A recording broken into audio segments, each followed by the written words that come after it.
भाजपा की केंद्रीय सरकारों द्वारा समय समय पर बेहतर बजट प्रस्तुत करने के कारण देश लगातार प्रगति कर रहा है। वर्ष 2014 से पहले देश आर्थिक स्थिति में 11वें स्थान पर था तथा अब 5वें स्थान पर पहुंच गया है। यह बात पत्रकार वार्ता के दौरान नैना देवी के विधायक तथा हमीरपुर उपचुनाव के प्रभारी रहे रणधीर शर्मा ने हमीरपुर में कही। उन्होंने कहा कि वर्ष 2014 से पहले वित्तीय घाटा 6.7% था, जो कि अब घटकर 5.6% रह गया है। राजस्व घाटा भी 2014 से पहले 5.5% था, जो कि घटकर अब 2.6% रह गया है। उन्होंने कहा कि यह आंकड़े साबित करते हैं कि बजट सभी पैरामीटर पर खरा उतरा है। वर्ष 2014 से पहले देश में प्रति व्यक्ति आय 86,454 रुपए थी और अब ये आय बढ़कर 2,72,000 हो गई है। उन्होंने कहा कि वर्ष 2014 में पेश किए गए बजट की वजह से हिमाचल प्रदेश की अर्थव्यवस्था भी सुधरी है।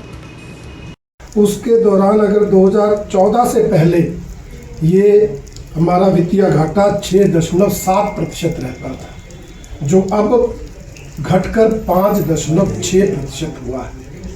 उसी तरह से जो राजस्व घाटा रेवेन्यू डेफिसिट था, जो 2014 से पहले 5.5% था, वो घटकर 2.6% रहा है। ये पैरामीटर्स साबित करते हैं कि हमारा ये बजट इन पैरामीटर्स पर बहुत खरा उतरता है। अगर प्रति व्यक्ति आय की बात करें तो 2014 से पहले 86,454 रुपये प्रति व्यक्ति आय थी, जो बढ़कर आज 2,72,000 रुपये प्रति व्यक्ति हो गई है।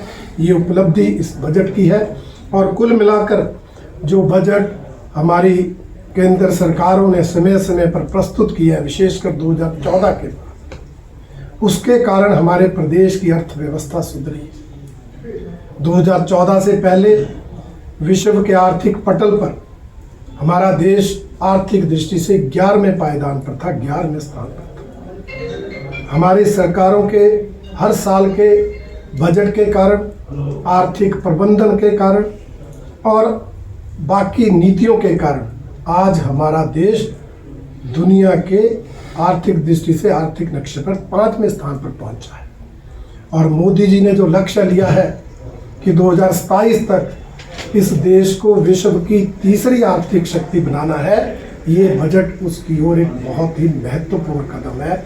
और हमें पूरा विश्वास है कि इस बजट के कारण हमारा जो इस देश की अर्थव्यवस्था को दुनिया की तीसरी शक्ति के रूप में खड़ा करने का है, उस लक्ष्य में प्राप्त करने के लिए सराहनीय योगदान देगा।